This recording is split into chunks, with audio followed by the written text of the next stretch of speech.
So guys, तो यदि आप भी डीजे बनना चाहते हैं, जो डीजे के करियर की शुरुआत करना चाहते हैं, तो आप इस वीडियो को पूरा देखते रहिएगा, जिसमें हम सारी चीज़ क्लियर करने वाले हैं। क्योंकि आपने मेरे चैनल पर देखा होगा, हमने अराउंड 200 वीडियो डाल रखी है डीजे से रिलेटेड, बट मैंने आज तक इससे रिलेटेड कोई वीडियो नहीं डाली है कि जिसमें डीजे जिसे बनना है वह किस तरह से अपनी शुरुआत कर सकता है। तो आज हम इस वीडियो में पूरी तरह से इसी बारे में बात करने वाले हैं। क्योंकि जो डीजे का करियर है बाहर देखने से बहुत अलग लगता है, बट जब इसके अंदर जाते हैं तो बहुत सारी आपको नई चीज़ सीखने को मिलती है, नई चीज़ देखने को मिलती है, और उस टाइम पर आपको ऐसा लगता है कि जो आपने किया है काश उसकी जगह में कुछ दूसरा कर रखा होता।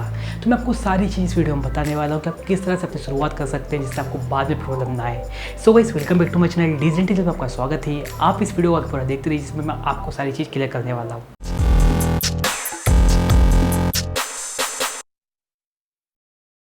तो सबसे पहले हम बात करें, यदि आप डीजे का करियर शुरू करना चाहते हैं तो उसके लिए कोई क्वालिफिकेशन की ज़रूरत है क्या? तो मैं आपको कहना चाहता हूँ कोई भी आपको क्वालिफिकेशन की ज़रूरत नहीं है। इसके बाद यदि हम बात करते हैं हमें शुरुआत कहाँ से करनी चाहिए, तो यदि हम कुछ बेसिक्स की बात करें तो जैसे कि यदि आपको डिग्री चाहिए तो आपको वर्ल्ड वाइड दो आपको मेन इंस्टीट्यूट देखने को मिलते हैं। पहला है सदर्न इंस्टीट्यूट ऑफ टेक्नोलॉजी, दूसरा है पॉइंट ब्लैंक म्यूजिक स्कूल। तो आपको यह डिग्री प्रोवाइड कराते हैं। कुछ आपको एक दो इंस्टीट्यूट और देखने को मिलते हैं।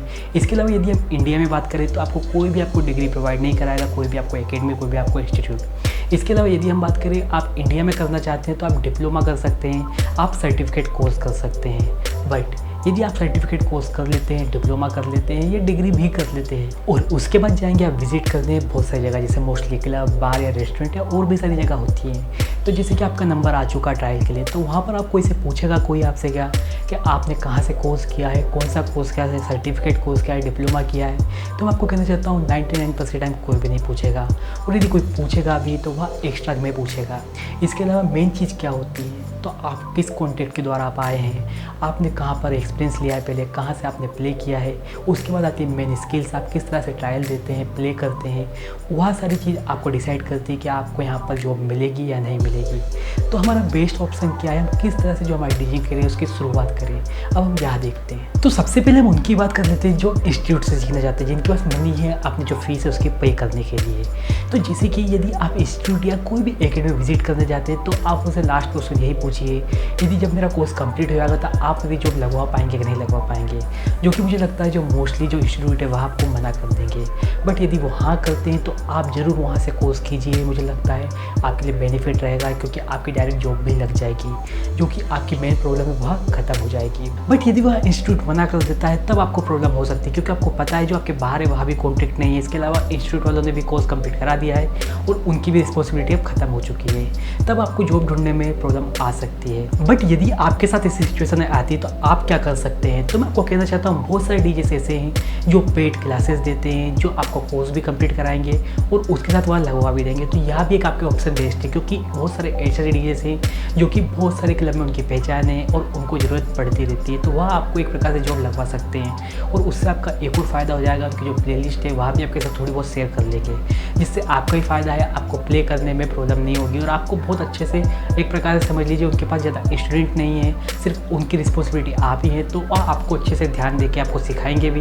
और उसके बाद आपको आगे ले जाने में वो मदद भी करेंगे। बट यदि आपको कुछ इस टाइप के डीजे नहीं मिलते जो पेड क्लास देते हैं और आपको सिर्फ इंस्टीट्यूट से ही कोर्स करना है, तो आप क्या करें? फिर आप क्या कीजिए, आपके पास एक लास्ट ऑप्शन बचता है, जो अच्छा डीजे हो उसके इंस्टीट्यूट से कोर्स कीजिए, जिसका नाम हो, जिससे आपको बाद में फ़ायदा देखने को मिल सकता है। बट यदि आपके पास कोई फ्रेंड है जो कि डीजेइंग करता है, डिफरेंट वेन्यू में प्ले करने जाता है, तो मुझे लगता है उससे बेस्ट ऑप्शन आपके पास कोई भी नहीं हो सकता। आप उससे बोलिए कि मुझे सिखा दीजिए, क्योंकि आपका फ्रेंड है तो वह आपको सिखा ही देगा। आप उससे बोलिए से मुझे सिखा दे, उसके अंदर प्रैक्टिस खुद कर लूँगा, क्योंकि आपको सीखने में इतना टाइम नहीं लगने वाला, बल्कि टाइम लगेगा आपको प्लेलिस्ट बनाने में, किस टाइम पर क्या प्ले करना है वह समझने में आपको बहुत टाइम लगने वाला है। तो आप उससे बोल सकते हैं मुझे सिखा दीजिए, और उसका प्रैक्टिस के लिए आप क्या कीजिए, कंट्रोलर ले लीजिए पायनियर का, जो कि मुझे लगता है आपको इतना महंगा देखने को नहीं मिलेगा, आप इजीली परचेस कर सकते हैं, और उसके फ़ायदे आपको बाद में भी देखने को मिलने वाले, आपकी इवेंट पे जाकर प्ले कर सकते हैं। तो आप एक कंट्रोलर परचेस कर लीजिए, उस पर आप क्या कीजिए, प्रैक्टिस कीजिए, और साथ में जितना हो सके आप आपके दोस्त से बोलिए कि जहाँ भी वो प्ले करने जा रहा है आप उसके साथ जाएँ,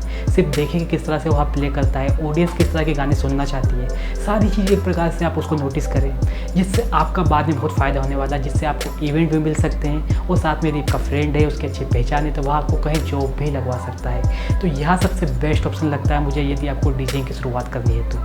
इसके अलावा यदि आपका फ्रेंड भी नहीं है, यदि आपका ज़्यादा पैसा भी नहीं है, तो आप क्या क्या कर सकते हैं, आप एक कंट्रोलर परचेज़ कीजिए जो कि मुझे लगता है 20-25,000 के अराउंड आपको कंट्रोलर वो आपको मिल जाएगा। उसके बाद यदि आपको फिर डीजेइंग सीखना है तो आप यूट्यूब से बहुत अच्छे से डीजेइंग सीख सकते हैं। मुझे लगता है आपको फ्री स्टेप भी बहुत अच्छा देखने को मिलता है। यदि आप मेरे चैनल की बात करें तो मैंने लगभग बहुत सारे सॉफ्टवेयर को कवर किया है और बहुत सारे मैंने बिल्कुल बेसिक से ट्यूटोरियल बनाना शुरू किया है जिससे आप बहुत ईजिली सीख सकते हैं। जो बेसिक ट्यूटोरियल की सीरीज़ है वहाँ भी मैं लिंक में डाल दूँगा।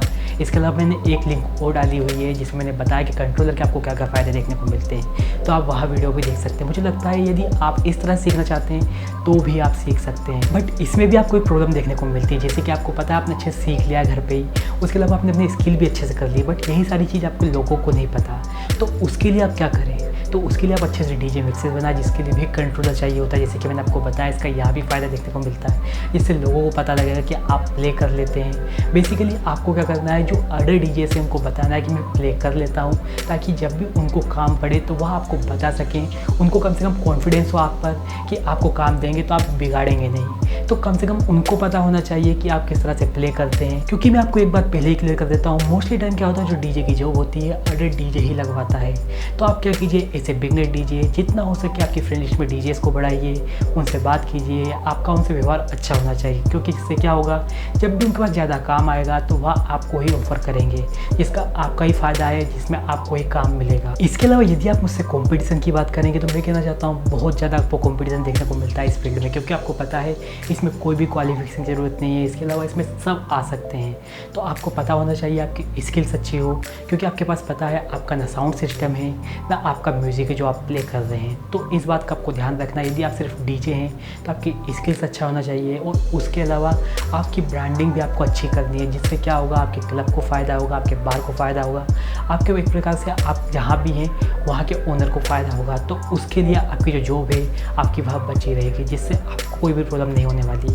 तो इन सारी बातों का ध्यान रखिएगा, मुझे लगता है ये आपको फ़ायदा देने वाली है। सो गाइस, मुझे लगता है इस वीडियो से आपको हेल्प मिलेगी। यदि आपको यह वीडियो अच्छी लगी तो इस वीडियो लाइक कीजिए, दोस्तों में शेयर कीजिए, और आप ऐसी वीडियो देखना चाहते हैं तो मेरे चैनल को सब्सक्राइब, बेल आइकन बटन दबा दीजिए, जिससे मेरी नोटिफिकेशन आप तक सबसे पहले पहुंचते रहे। Thank you.